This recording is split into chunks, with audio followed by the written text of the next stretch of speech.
It's been a pretty busy weekend as far as Etsy orders go. I think we had 10 orders come in over the weekend, so all of those are pretty much ready, printed out, and need to go out to the post office tomorrow so they can get on their way to their new homes.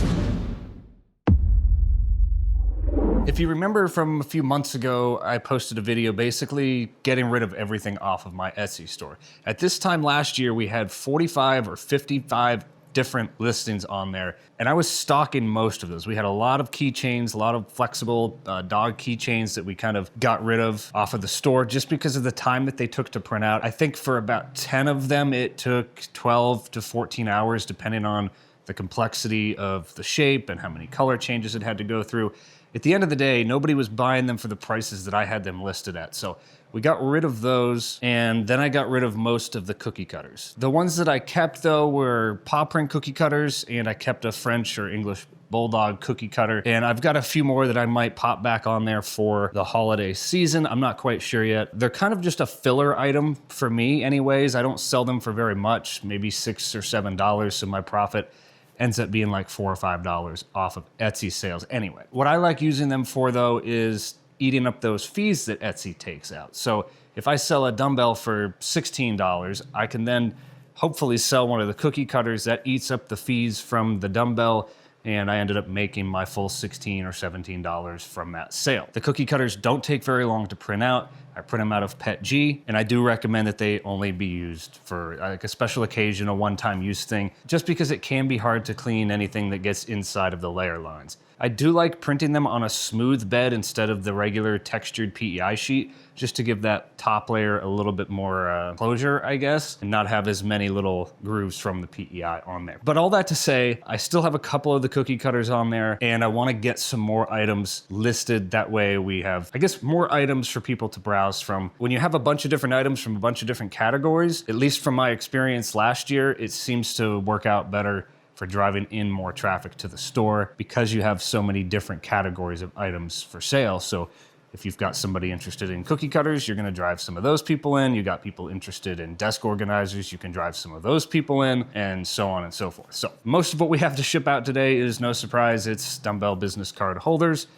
But we do have a few other things in the mix-up, including some cookie cutters. So let's jump over to the bench, figure out what we need to pull, and see if there's anything we might need to get printed out before we can send this order on its way. All right, so stuff that I want to get shipped out. Not everything has to be shipped out today or tomorrow, but I figure since we're in here doing this, we might as well get everything shipped out at the same time. We've got a dumbbell business card holder, 2 cookie cutters, the French Bulldog and the paw print, another dumbbell card holder, a sander mount from Milwaukee. We finally sold one of those Glock business card holders, so that's pretty cool. 2-pack of dumbbells, a single pack, a push stick, and then 2 single packs of dumbbells. So not a bad haul. The dumbbells, obviously, for whatever reason, still seem to be carrying the majority of the sales, but let's go get these things picked and package it up. So I guess the first thing we can do is just get everything printed out so we have our packaging slips and all of the shipping labels as well.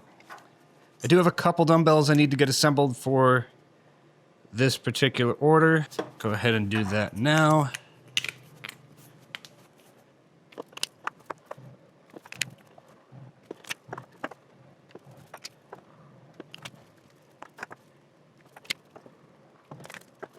Leave those to dry for a couple minutes. Got all of our shipping labels situated. Got our dumbbells ready, our cookie cutters, which means we need one of the Glock business card holders, a push stick, and a sander mount. Business card holder there. Cookie cutters, and the rest are dumbbells. And I need 2, 6, 7 of these guys. 3 of these, and that should take care of packing materials. So 3 of the 6x10 bubble mailers, and then 7 of the 10.5x16, which I use for all of the dumbbells. I'm going to use it for this as well, just to give it a little bit more space inside. I've not actually shipped one of the Glock business card holders out, so I just feel like something like this would be a little too small, a little too tight, just as it is on these.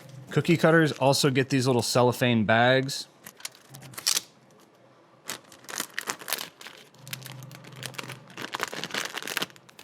Something like that.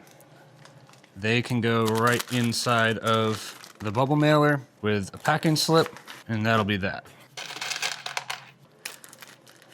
The sander mounts get a pack of 3 screws. That way we know they're perfectly sized to fit into this hole, and they'll be nice and flush. They get a bubble bag and can also go into one of these 6x10 mailers.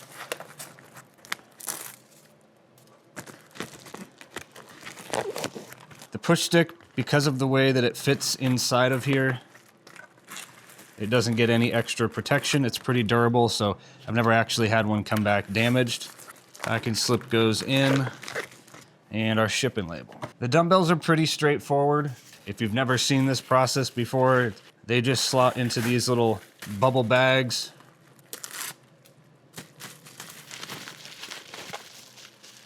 Get a good wrapping, and they go into an extra large bubble mailer, but that's only so I am able to fold it over. Kind of give it a little bit of added protection. Trying to fit it inside one of those 6x10 mailers. It doesn't make it very easy to get this packing material on there, or the bubble bags that go inside of here, but it also doesn't make it easy to put the packing slip on, and there isn't a whole lot of extra protection there. Not to mention the 6x10 versus 10.5x16, they don't cost anything or very much extra at all, so I'd rather have more protection on it than less and run the risk of it breaking. Again, this is the first time I'm sending out one of the Glock business card holders, so I'm not actually sure how it's gonna fit within all of this, but I'm gonna shoot for a 10.5x16.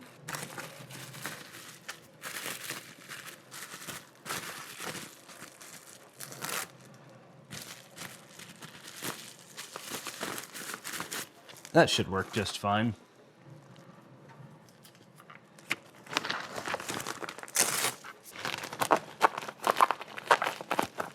And again, the dumbbells are pretty straightforward, so I'm gonna get the rest of these packaged up, and we can get our shipping station cleaned up a little bit and figure out what's next on the agenda.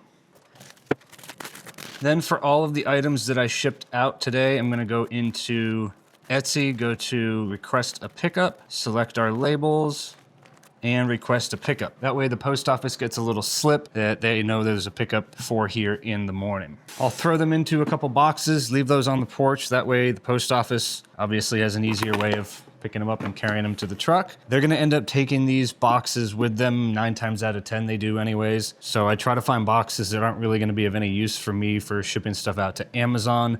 These were just the boxes from the Infinity Flow system, so I just ripped off the back and managed to fit all 10 orders into them. Since we sold one of the Glock business card holders, it's actually the one that I used for the product listing. I'm gonna go ahead and get another 2 of those printed out just so we have some in stock.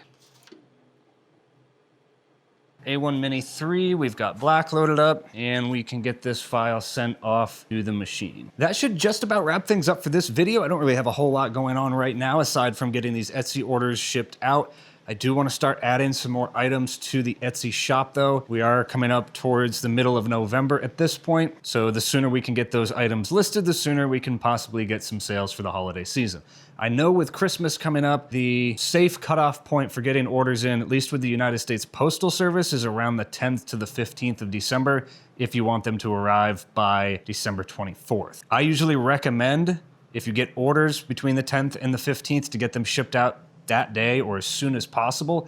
That way you're not using up your allotted processing time within Etsy. I think my store has 3 to 5 days. So if I waited that full 5 days after getting an order on the 14th or the 15th, the order's probably not gonna make it in time, especially with how busy the post office seems to get during the holidays. So if you ship items out for the holiday season, for Christmas especially, in order to get your items in your customers' hands by the time Christmas morning comes around, definitely get those products shipped out as soon as possible. And also make sure to let your customers know, whether it's through an update on the Etsy front, or if you have your own website through Shopify or Squarespace, just let them know, hey, this date is probably the best date to order by if you want it to be at your house by Christmas time. Now that's for the United States. Shipping across the border to Canada from the United States might take a little bit longer and vice versa. So just keep that in mind when you have items listed for the holidays. That way your customers aren't disappointed Christmas morning when the product isn't in their hands yet. That being said, if you enjoy just seeing what I'm doing in the print farm on these little 3D print farm vlogs, whether it's shipping stuff out or getting new items printed out, be sure to give the video a thumbs up and subscribe to the channel so you don't miss out on any future videos. If you want to watch another video, I've got another one queued up for you over here. I will see you guys in the next one. Take care.